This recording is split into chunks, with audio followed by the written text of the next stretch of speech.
इस वीडियो में right to preemption, जिसको उर्दू में हक़ शफा कहते हैं, उस ताल्लुक से हम आपको बताएंगे। राइट टू प्रियम्पशन, हक़ शफा यानी जो हक होता है वो किसको हासिल होता है। जैसा कि मुश्तरका जायदादें होती हैं और उस जायदादों को तकसीम से कबल भी जो हिस्सेदार होते हैं वो अपना हिस्सा बेच देते हैं, तो क्या ऐसी जायदादों को खरीदने का हक सबको हासिल है? तो यहाँ ये बताना ज़रूरी है कि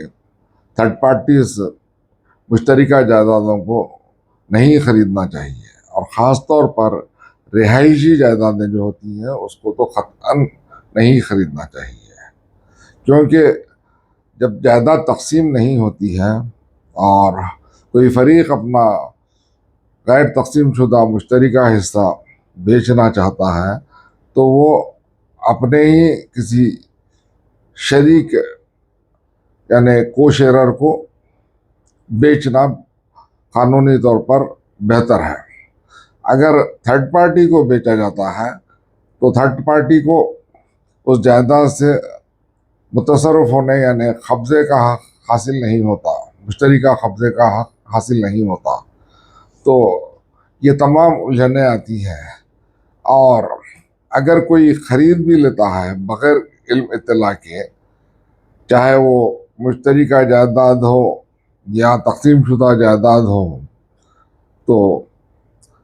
जैसा पड़ोसी का हक बताया जाता है उसी तरह राइट टू प्रियम्पशन यानी को शेयरर यानी हिस्सेदार का भी हक होता है। और यह हक कब होता है? यानी अगर कोई बेच देता है जायदाद, शरीक जो शराकतदार होता है वो फरीक अगर किसी को थर्ड पार्टी को बेच देता है और रजिस्ट्री करा देता है, तो जिस वक्त से रजिस्ट्री इफेक्ट में आती है उससे 1 साल के अंदर जो हक़ शिफा रखता है उसको नोटिस देकर अपना हक़ शिफा मनवाना पड़ता है,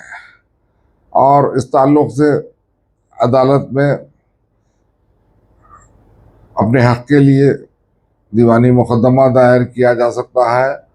और उसका लिमिटेशन सिर्फ 1 साल होता है। और ये जो प्रियम्पशन है वो इस्लामी शरीयत से अख्ज़ किया गया है, और इसी उसूल को अंग्रेज़ी क़ानून में भी नाफिज किया गया है। तो जो प्रियम्पशन के मुकदमात होते हैं वो बड़े ही एहतियात से और चौकन्ना रहते हुए जो जायदाद बिक चुकी है उस जायदाद को अंदरून 1 साल हक़ शिफा का इदा करते हुए उसको वापस खरीदने का हक को शेयरर को हासिल है। और प्रियम्पशन में यही बताया जाता है कि जो थर्ड पार्टी खरीदती है वही कीमत ये जो को शेयरर होता है उसको अदा करके दोबारा अपने नाम पर रजिस्ट्री कराकर उस जायदाद की तमाम हुकूक से फैज़याब हो सकता है। और ये जो दावा है दीवानी तर्ज का दावा होता है, दीवानी दावा ही हम कहते हैं, और उसके लिए जो मुकदमा दायर किया जाता है अदालत में, तो एक तो लिमिटेशन सिर्फ 1 साल का होता है, और हक़ शफा मार्केट वैल्यूएशन के लिहाज से कोर्ट का जुरिस्डिक्शन तय होता है, और ख़ास तौर पर यहाँ पर हक़ शफा यानी प्रियम्पशन की कोर्ट फ़ी के ताल्लुक़ से बहुत सारे विकला लाइल्म हैं, और ये जो कोर्ट फीस एक्ट है उसमें वाज़ेह तौर पर